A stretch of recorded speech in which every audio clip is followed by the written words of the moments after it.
There's no sound, Nicole.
Nicole, there's no sound.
All right. There was something. Good morning. Good morning. There was something I was trying to work out with Zoom. Thank you, friends. Zoom would not allow me to pick my screen and add sound.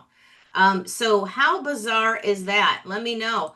Are you guys finding that the bots are just decided it's 2026? And I know I was kind of joking, but not really, and said, hey, this is the year to step up because AI is going to go crazy and just take over the world.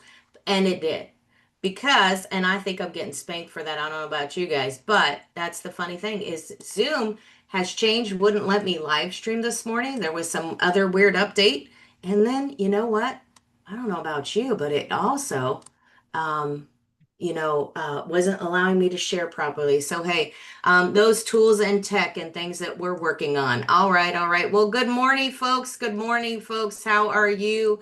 Are we going live now? Are you seeing that, Colleen, now? I am seeing it live. I am.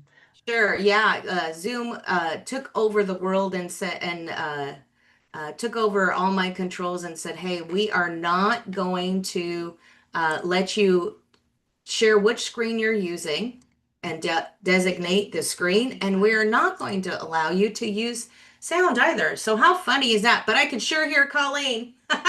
Oh, that's good. You hear me saying you have no sound, Nicole. I know, I could hear you, and so did the world. Hey, this is real talk. This is real time, folks. This is really what happens. Do you want somebody that's going to take the lead and step up and say, hey, we're going to find a way to make this work, right? That's what we're here to do as professionals. We're going to step up and say, hey, we're going to learn what's going on with this tech because they're not letting us know. It's super secret what's going on and what's happening. So crazy, crazy stuff. We're glad you're here. We'll put the links. We've got a lot of the author The plot twist author event is coming up in April, so there are speaker spots open for that. And you guys want to check, well, I'll put the information in the chat, but you're going to also want to check this out because we got spoken word on there. You can read a chapter, you can have a gathering, there's panel, there's fireside chat. Which is all encompassing. We've got some interesting speakers coming in here, doing some spoken word and just really talking about their book, or the reason that they got to their book or their story. They can, come in and read a chapter. You're a speaker. There's a stage for you if you're a speaker author. Book signings are a little bit hard for people to coordinate. And the other thing is, hey, great, your book went to number one, but what do you do now? Are you reaching out to your audience? And there are a lot more people that aren't going outside. And so whatever the is, and whatever the reason is for that, we're going to make this possible virtually. We're going to also have publishers, people who put anthologies together, people who illustrate book jackets. Colleen's going to be on there. She's got her systems, and we're going to talk about a little bit more tips and tricks today. I'm going to be on there, and I'm doing something this year. I'm going to give you a little sneak peek, and I'll share that also. Is I'm going to do a little bit of Audible for my authors, my speakers, my coaches, a little bit of Audible package and a way that you can read a chapter, right? You can read a chapter and you can release those chapters to people. It's going to be amazing. It's something new that I'm offering. I love this. And I'm going to start to release that. I've done it a few years ago. It was a success. I want to bring it back. So some interesting things coming up. And one last thing before we get to doing it. Um, if you're a Voice Lab member and you get the Voice Lab membership, you get to be a speaker on the stage if this marries with you, if it's an aligned stage for you, and these are the aligned audience. You can come in, you can get on Brew and Stew, you can get on Monday Morning Business Foreplay, you can get on the Pain Point podcast. There's a lot of visibility going on, and we'll talk about leads. So let's get to it. What do you got today coming into this, Colleen? Nicole, when we started, I don't know, years ago when you would come online, you would come on a little bit early to greet your guests to make sure that you were like in the green room together and chit chat for a minute before you came on. And I think after the last 2 days, this is the second day in a row that I've had a whole new Zoom setup when I open Zoom. So I think the thing in 2026 is going to be to come in and get familiar with your room first because you and I were on and we logged out of Zoom and came back in Zoom. And since then, my header bar completely changed again. Podcast, there's a lot of visibility going on. Absolutely, absolutely. It is changed. So we couldn't find a live stream button. There was no share button. So stuff is there. So, just knowing that when you're going live, there's gonna be some tech issues, whether you're early or not, right? So we come in usually 10 to 15 minutes early, looking for stuff, getting stuff coordinated, even though it's up and ready to go for the day. You're gonna get a wrench thrown in that, right? For fun, yeah, right. Yeah, so today, what are we talking about today? I think we are talking about following up, right? Yeah. Following up is kind of a big one. It's a part that I think makes entrepreneurs nervous. I think for many reasons, I think just not remembering necessarily to do it is one, obviously. But then also, what do you say in the follow-up, right? And what's the importance of that? If people understood the importance of the follow-up, then the rest of it would all come into play. And I think that in your business, part of the reason that it's so important to know your business so well and to talk about it so often, so loudly, so clearly is because it's easy to pick up. It's easy to keep going in the conversation. It's easy to carry that conversation into your follow-up, which is so important. And so your follow-up is that we're not talking about just after summits. Clearly, Nicole does the summits, and so we're talking about after the summits, yes. But it's the follow-up after you meet a new prospect. It's a follow-up after you meet somebody who would be a good referral partner. It's a follow-up when it's somebody that isn't going to be a prospect or necessarily a referral partner, but maybe it's just somebody that you want to connect to somebody else. You want to help them out a little bit down the road that way, right? Or maybe it's a follow-up when somebody just steps into your world, right? But regardless of what it is, the follow up is where it's at because you're still fresh on their mind. And so I have my windows open. Excuse my hair. Um, you're still fresh on their mind. And so when you're talking follow up, it's like, hey, thanks for meeting with me, first of all, because everybody's time is valuable, right? So we always start with that part. And then follow up exactly like take notes during your conversation, during your meeting. Use your note taker, your Fathom, whatever you have. Go back over those, answer any specific questions, follow through on your promises that you said you would deliver, right? Those are things that we're doing in our follow up, and they don't all have to be done at once either. And then what about time wise? Like, how soon should we do that?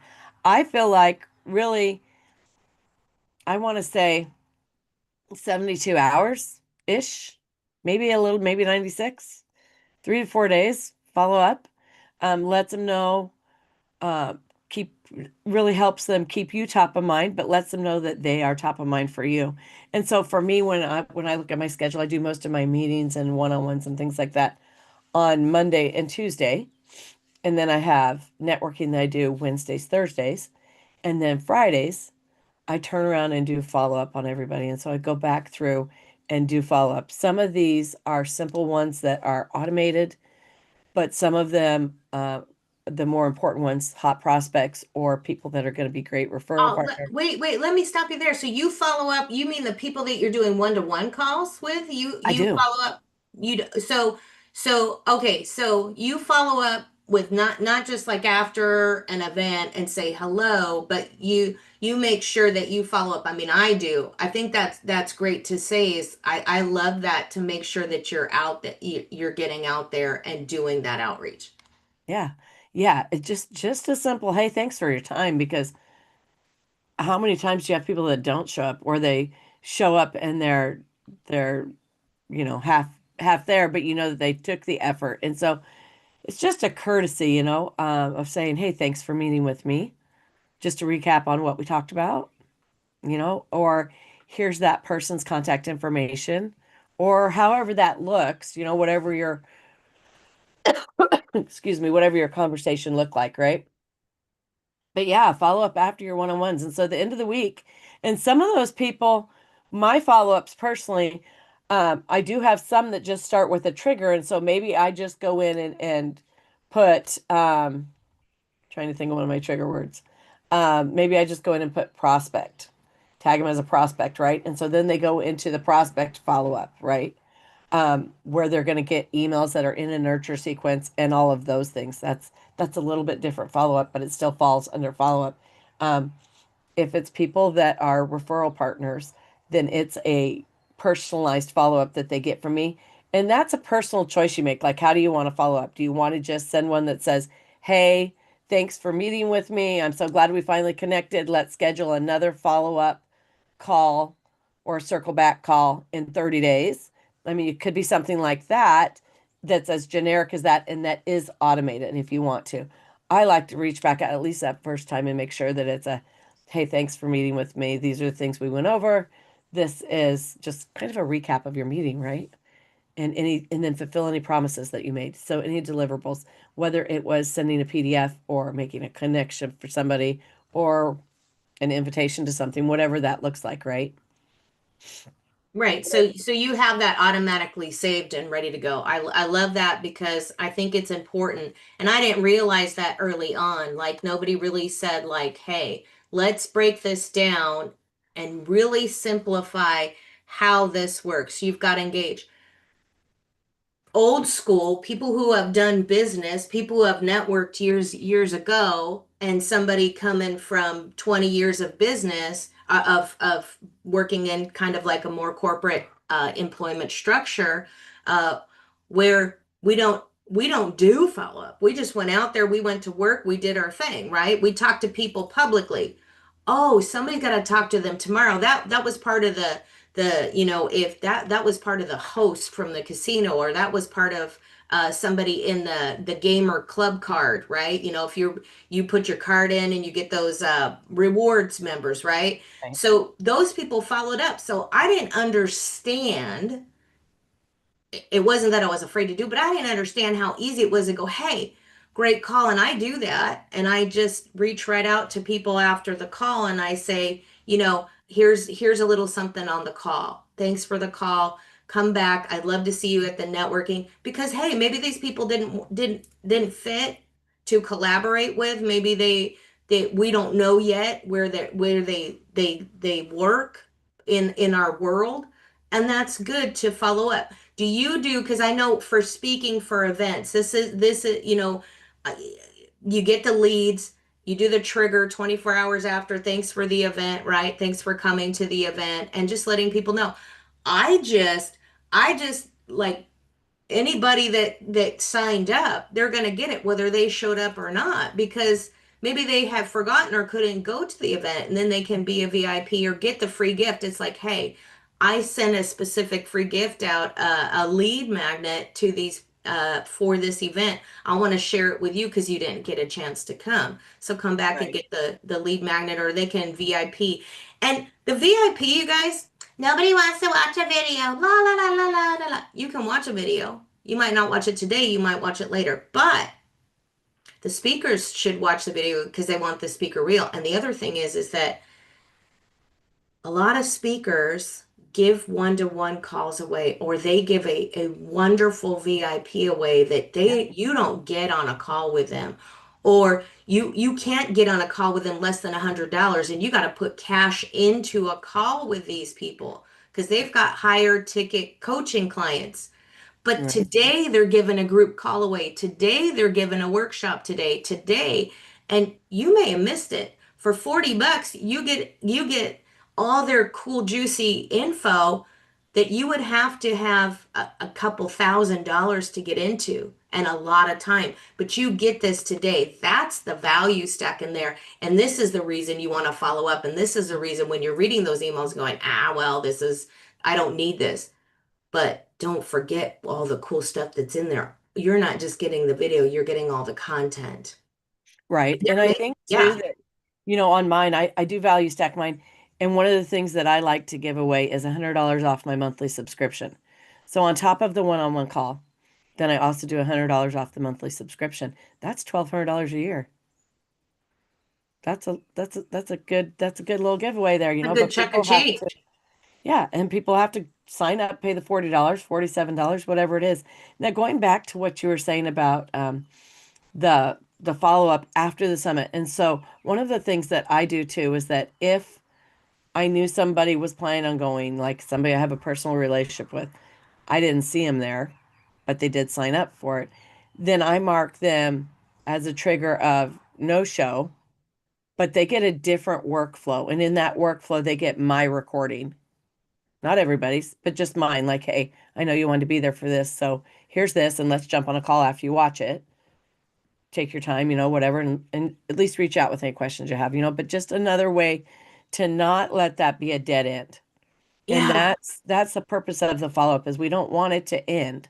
We want to continually build that relationship. And so automating that follow-up and having these in place and it's inside my system so that the next summit I go to, I can just clone that automation and bring it to the next summit, right?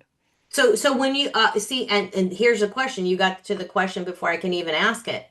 I keep the same workflow, like the same second, third, fourth workflow, and I just change that front email and then but I also put the image of the event or Right. my image from that event. What do you do? Because branding is super duper important, right?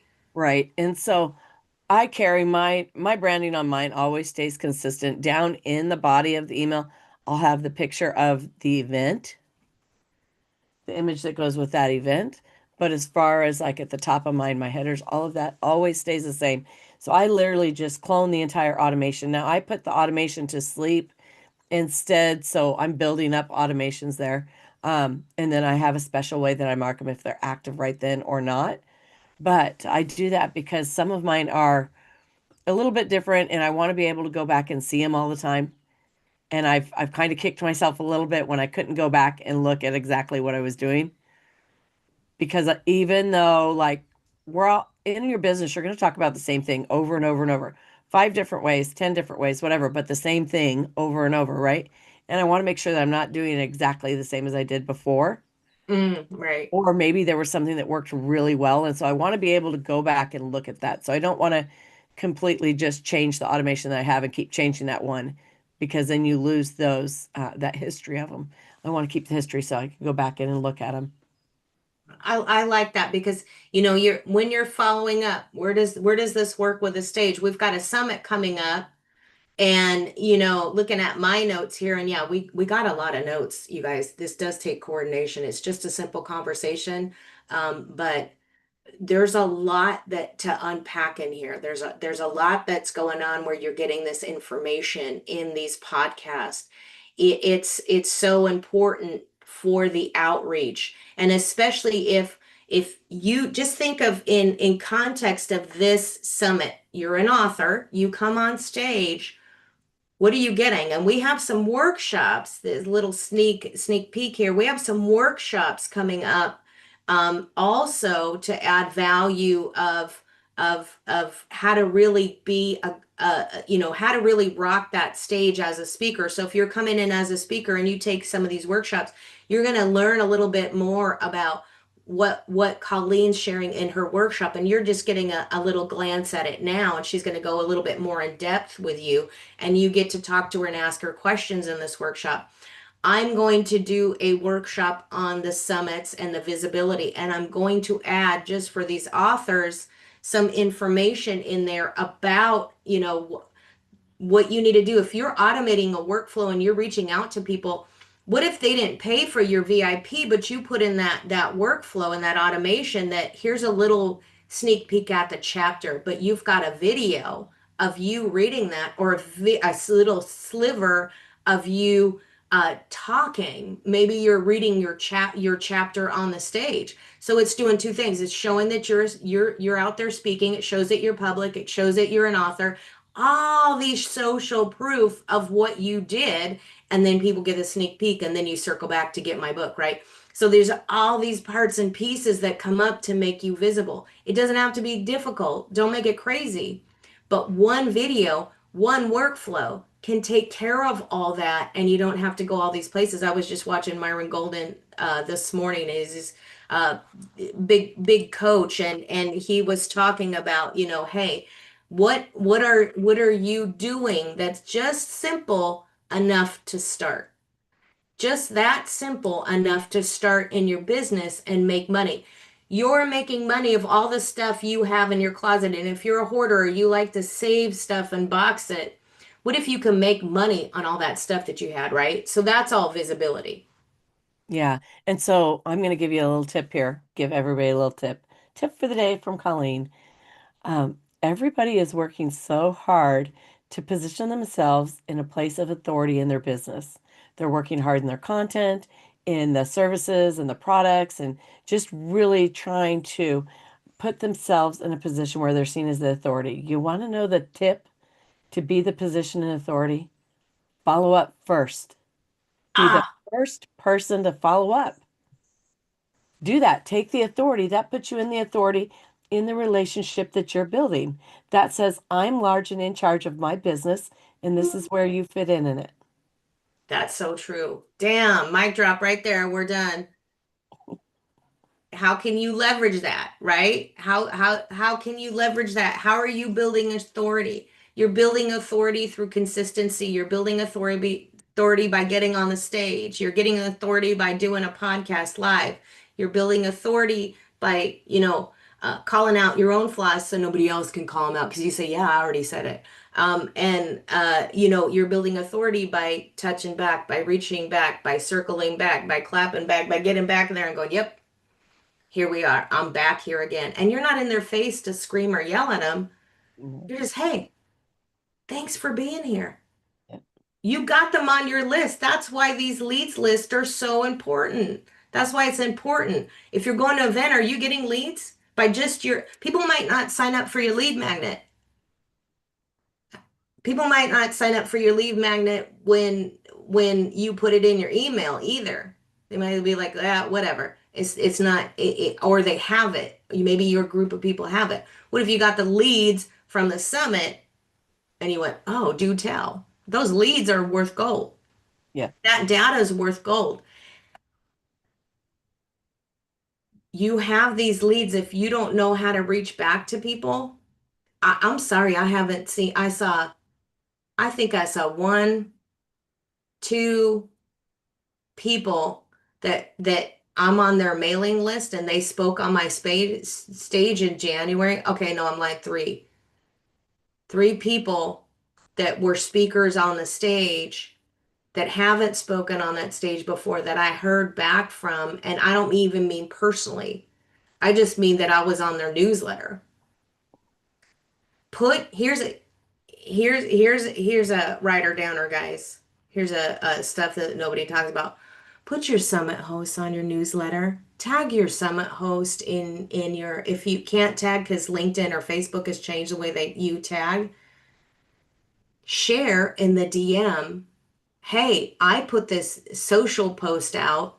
I want you to reply to it. Let them know because your summit host is busy, whether they got a large team or a small team.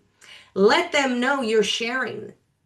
Let them know, hey, because there's a lot of summits that are out there that will charge, not only charge you for an event, but also penalize you for not getting 22, 32 signups. There are some people that were like, hey, you know, there's always those people that are like, hey, maybe the event could be a little bit more. Are you doing your due diligence and reaching out to people? And if you don't have a workflow and you're not talking to your audience, they're not listening that you're on the stage. So what's the point of getting on the stage? So this all works together in this beautiful thing. And this is all about follow up and engagement. And that's what we're doing with the Voice Lab. That's what we're doing when you get in here is doing the solutions lab, the learning lab. We've got workshops coming up. We've got our networking event on Mondays. We just had our first networking event after Colleen's Monday morning business foreplay. So she didn't just tease you hard. She sure came with some appetizers a little bit too and gave you a little bit more than just a taste and a tease for the rest of the week. And we've got all that listed in the Voice Lab, and you can come in there for free or you can upgrade and get on the stage and get some more visibility. But that's how we're doing it to leverage, and it all comes back to that gold nugget of those leads. So what other notes do you have here, I Colleen? think it's super simple to include things in your newsletter. I think the first step is always the hardest, and people are like, I'm not sure how to follow up. I'm not sure how to promote other people in my newsletter. I'm not sure how to let people know where I'm speaking, all the things. It's only difficult the first time, right? And then once you've done it, you're like, oh, okay, I've done this before. I know what to expect. And then even if things don't go as expected, like when you come on and tech doesn't work, you just kind of get used to, hey, we're going to go with the flow on this, because you're more comfortable because you've already done it once. And so what I do in my newsletter is I have a section that says, this is where you can find me. And these will be the places where I'll be speaking or podcast I'll be on, things like that. And sometimes it's like, hey, this is where I'm networking this week. If you want to join me in networking, this is where I'll be for networking this week. And so come join me at these locations. Now, I was talking to Billy Sammons last week, and one of the things he said that really he loves doing and he does every week is he takes an entrepreneur that he's met with that week and he puts them in his next newsletter. You're like, hey, I want to highlight this person I met. Here's some facts about them. And he said that a lot of people really like that. And I think that's interesting, but also puts him in a position of authority in the fact that um, people are drawn to the fact that he shares other people, right? And so Ooh. they come to see Yep. that. They come to see who he's sharing. And I think that when you are confident in your business and when you see how people fit in it, then you become confident as a leader, confident enough to share others, to share where you're networking, where you're going to be on a summit, who the summit host is, who really helped you this week, what Mm. master class did you take that made a difference in your business? Go share that.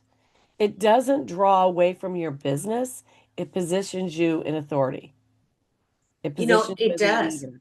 It does, and I love that because that, what that I think of that is not only is that great that he's sharing these wonderful people, and he's establishing himself as an expert. But if you go underneath it, it gets that person to go, hey, I want to work with this person. Yeah. Well, it This gets person everybody I reading it to trust. say that. Yep. Yep. This person I trust. They Yeah. shared me, right? Because people share. How many times do you go, "Hey, join my group." It's not just to join my group, but it's going to benefit you. We don't just have a group because it's not replacing Facebook on the school calendar. It's on the on the school platform, but it's also because there's benefits in there. And there's things we could share that we can't share on Facebook because we want to make it as simple as possible. I mean, we can share it on Facebook technically, but it's hard to utilize, it's hard to leverage, it's hard to work with it. We want ease of use for the audience. The other thing is it's positioning and building authority and hey, you're here. This is what we're doing. This is a way to say, hey, there's things that I share all the time, but it's because it's a value. And not always do people go, oh, I don't want to go to that meeting. Well, try once. Try once. If that person gave you that link, I mean, I did it last week. Someone that I have, a speaker that was on my stage shared some great information, and then they shared a Zoom link with me, and I thought, oh, I want to see what this is. So I just popped in. I couldn't stay for half an hour, but that's how important that is. And if that person is sharing something with you, that's a value. And So look at I that. love that, Nicole, because here's the thing, I don't accept paid affiliations. And this is a personal preference, and I know not everybody agrees with this. I am in business to make money, in case you're wondering, but I don't accept paid affiliations, and here's why. The person behind the affiliation is always way more important to me than any Mhm. amount of money that I'm going to get. And so when you see me lift another person, if I'm sharing their masterclass, if I'm sharing their summit, if I'm sharing anything about them, it is not paid. And it would never will be paid. Is sharing I'm something with sharing you. something That's that a I believe in. I'm sharing something that I've experienced and that's moved the needle in my business. And I'm sharing it with absolute confidence and faith in the person's ability to deliver the same thing to you. And so share, for sure, share, and then value the share. yeah. Yeah. Are you valuing? Because everybody's going like, hey, this this person isn't sharing me. This person isn't referring me. This person isn't, this there's so much expectation that people have, like a 3-year-old after eating ice cream in a hot car driving 90 miles an hour for 12 hours, right? Just people want to just kind of vomit everything on you of what they need, and that goes all over the place. But what we miss when we're in that mindset is we walked right past that abundance. We walked right past that gold. We walked right past all those trees in the forest to get to the one little tree that's separated on that person's land, right? So we miss that. Are we looking at it? And people are starting to look at, oh, it's just in their it's just in their signature and their email, and they told me about that. That's so that's what's great about follow-up. There's a lot of notes that are taken. People bring their AI robots in there. They want recordings they never watch, they never look through, they didn't get it. Um, and then they're storing it just to hold it tight like a hoarder. And then they don't look at the value of the reply. So in that call, if you take the notes and you put it in the circle back on there, and you said, "Hey, I talked about a networking. Let me share that with you." When you're the person receiving that, value it. You don't know if you agreed to do it, then at least show up and say, "Hey." And there's a lot of people like, "Hey, Colleen, you do this well. Hey, if you're going to go to a networking and I invite you, I'm actually going to be there." Let me know so I can be there to introduce you. Yeah. Yeah. Well, honestly, nobody just loves walking in a room not knowing anybody either. So if you walk in and you know somebody else is going to be there that you know, it's a little bit better. Or even be able to say, hey, Nicole invited me. That's why I'm here. Yeah. But I think too that sharing can be a huge part of your content strategy, right? And so whether you're sharing it in social media posts, whether you're sharing in newsletters, whether you're sharing in um, your emails that you're sending out. I don't know what you're doing, Nicole. I Whatever. was trying to fix something, and I'm telling you, all that Zoom stuff is moved. Uh, just make sure that you just keep sharing because when you share, then people go, oh, well, she'll know where or she'll know who because you are constantly sharing. And make sure that you're sharing things of value. I know for a while there were people that were selling courses, and the biggest takeaway on the course was, hey, there's an affiliation for it. Like, hey, I'll pay you to go promote my course, but I never took the course. And so Mm, I don't want to buy a course from somebody that didn't take a course. hello. Yes. I don't. Yes. I want to know That's what was the big. value to you. So when I stand here and I say to you, look, I worked with Tawana Lowry. She was my story branding or my storytelling coach, and she was amazing. She was the best spent money that I spent out of the 40,000 I spent last year building my business. Okay. And you can believe that. You best believe that. Okay. And then when I say to you, when I got stuck in my strategy, but I knew I wanted to level up for 2026, I wasn't exactly sure on my strategy. I went and worked with Baz Porter.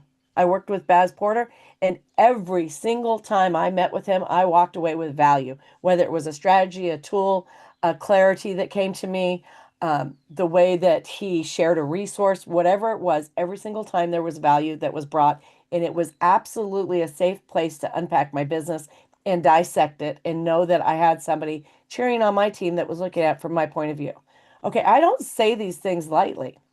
When Hmm. I say to you that I will not grace the stage of somebody else's summit other than Nicole's, it's because the experience was that good. I'm never going to say to you, oh, you should go do this if it's not something that I've done, tried, and tested and know and have 100% confidence in. I absolutely do, or I wouldn't be promoting it to you ever. And so share, share, share the things that are valuable to you and that have made a difference in your business. When people look at your business, they're like, how did she go from having a brick and mortar to this? They can look and they can go, oh, well, this is how. She hired a storytelling coach.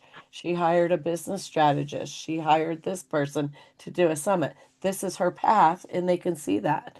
They can replicate it because they want to have the same leadership skills that you have. And so pave the way for them and show them as a true leader would and do it confidently, right? 100%, 100%.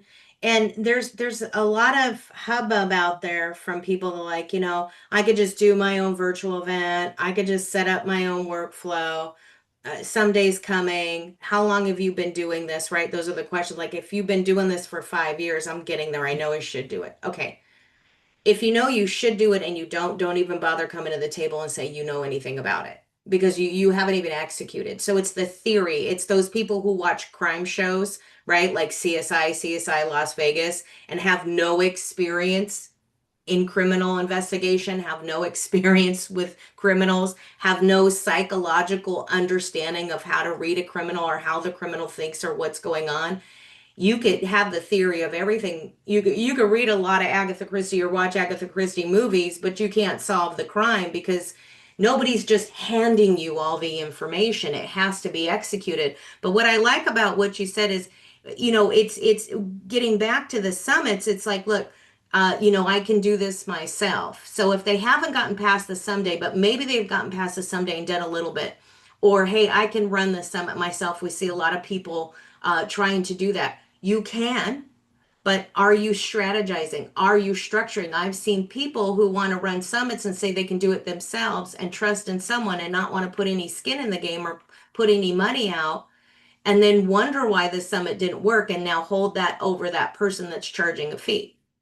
Or that those people have paid good money, 5,000, 10,000, 20,000, to have someone run a summit that they knew had zero experience in running a summit. So you're paying somebody for their experience. That's kind of a question that you want to have. You can ask 100 million questions, but if that never clicks in that conversation or the assessment, like, ooh, maybe, that's like the kid next door selling homes, right? Unless you got money to lose and maybe you know a little something to help them out or bring someone else along that has knowledge, that kid next door selling you a home is probably not going to be a good sale, right?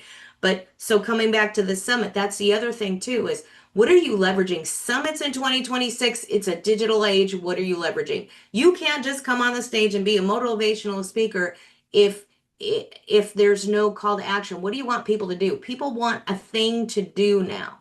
We can motivate them and tell them all kinds of good and wonderful stuff, and they feel good. That's fantastic. But where's the solution? There's a lot of people screaming in the streets and on all these crazy YouTubes, banging a drum saying they want some action. Are you taking action? Are you giving a solution so people can take action? Show them, not just say, hey, Monday morning armchair quarterback, that sucks what you did. Right. Maybe give them a solution. Here's what I did, and that's what we're doing is really what's the pain point? Here's the solution. What are you doing with a stage? You don't have to have a product you're launching. Maybe you have a product that you want to bring attention to. But are you sharing that?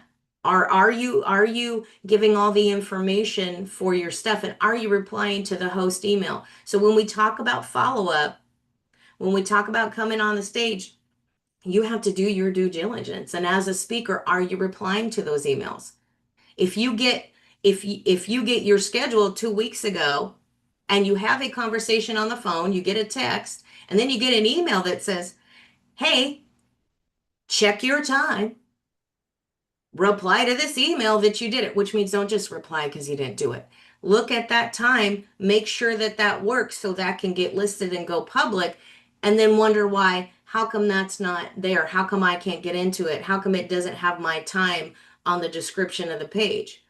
Maybe you didn't reply and you got taken off, And so, Nicole, I think that right? there's a little bit of questions about what leads have to do with the summit, because I think that many people are going and doing summits, as I did my first 3 or 4 summits, and I went and made my presentation, and then the summit was over. And anybody who reached out to get my call to action or responded to my call to action to get my lead magnet, those were my leads. And so maybe that may be 3, 5, 6 people, right? But the difference is you can get on a summit where you're given the leads. The leads, when we say you're given the leads, let's break this down to plain English. Some summit host, the leads that you get will be the people who sign up for your lead magnet, who follow your call to action and get your lead magnet.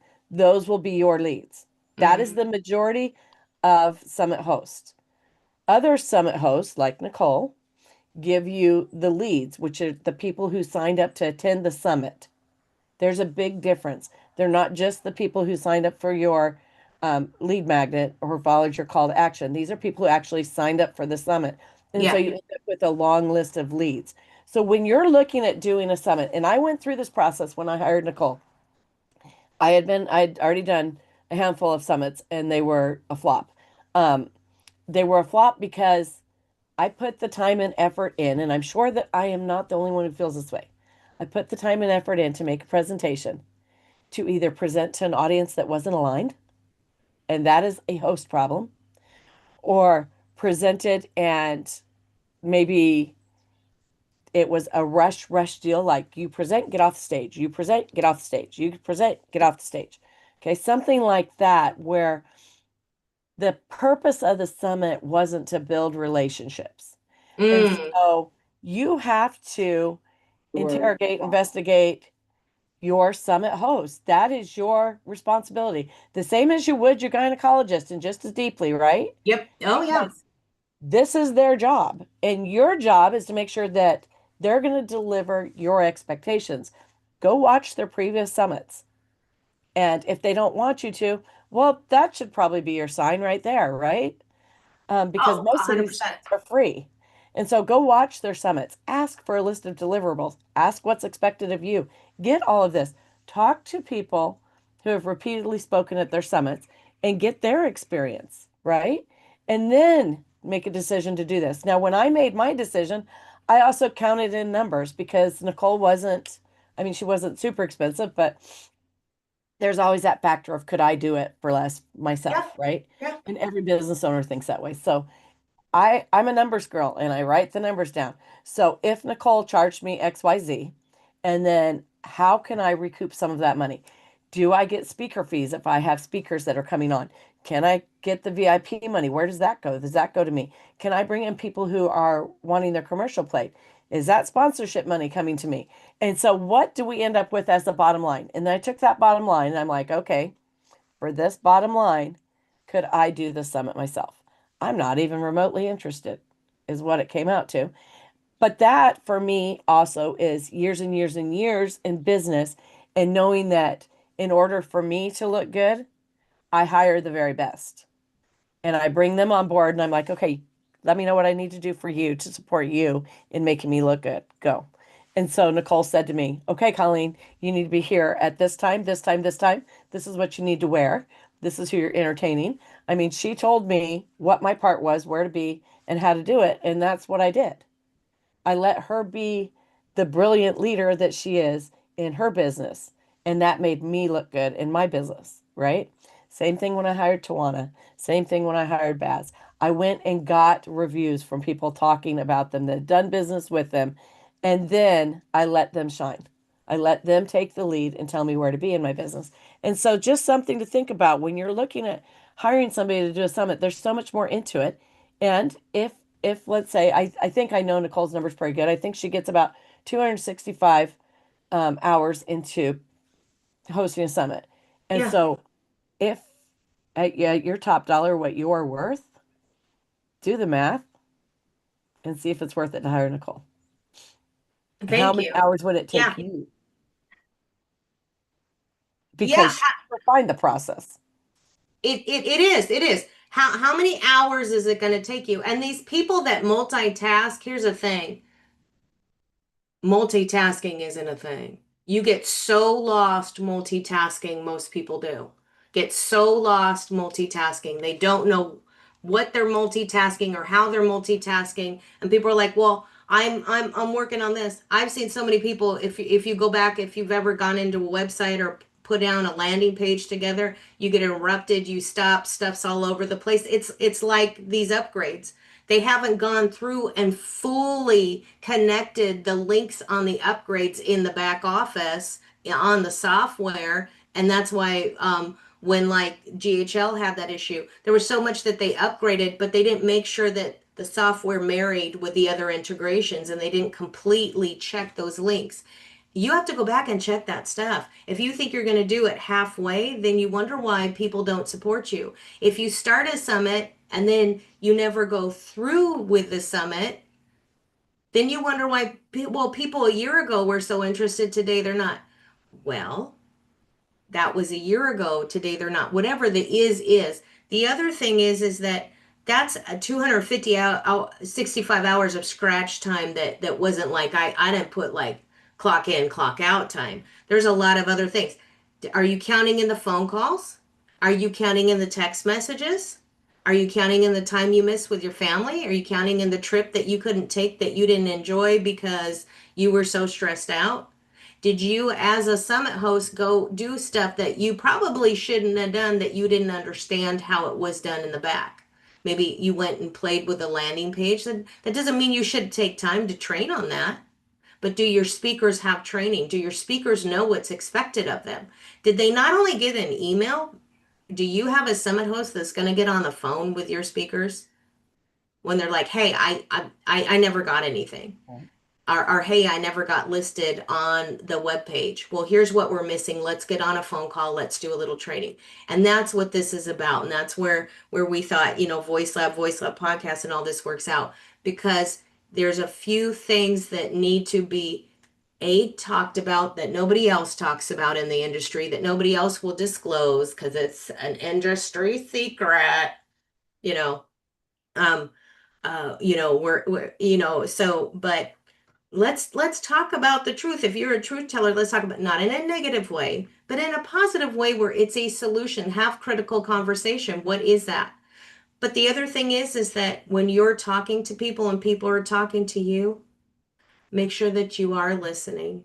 Make sure that you are seeing that, hey, you've got those 12 emails. Are you looking at those 12 emails and honoring that person? I think that comes with a follow-up. Absolutely. The fun is in the follow-up, right? Build those relationships. Yeah. Yeah, it's all about relationship. Are you listening? If you're banging the drum that you want somebody to listen to you, are you listening to them and are you honoring at least for that conversation? And that's why I have buffer time after my conversation, or I put it on a schedule to say, hey, I'm going to get back at this time. This is my time on my schedule to reach back to those people and value them.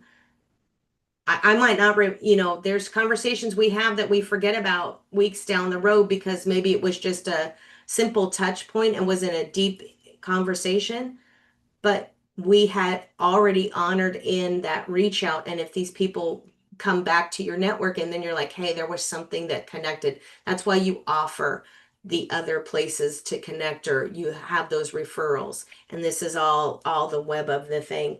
We are almost on time. Is there anything else you want to you Oh, do think you that want to drop the they, link to the summit information or anything? I dropped the yeah, school link. oh yeah, you know what, I did put it in there, but I will make sure to put it in the school link. Yes, absolutely. So Voice Lab, I will put it in there on the LinkedIn now that everything's on there. Thanks for being with us. And hey, if you guys have questions on how we work some of this tech issue out and the things that are going on, come over to Solutions Lab, come over to Voice Lab, reach out to us. Um, I can't find which screen it's on. Oh my. So when we come back on Thursday for Voice Lab podcast, we're going to talk a little bit more about systems prep and back end readiness. We're going to walk through visibility, placement, and authority. And of course, always follow up conversations and conversion, because that's the fun part, is the follow up and building the relationships. Yeah, absolutely. That's what we hope you got out of this today and every day. Yes, join us on tomorrow for Pain Point Podcast, and then Thursday we'll talk more about the funds and the follow up, and the fortune is in the follow up. All right, guys. Bye bye. Bye bye. See you later.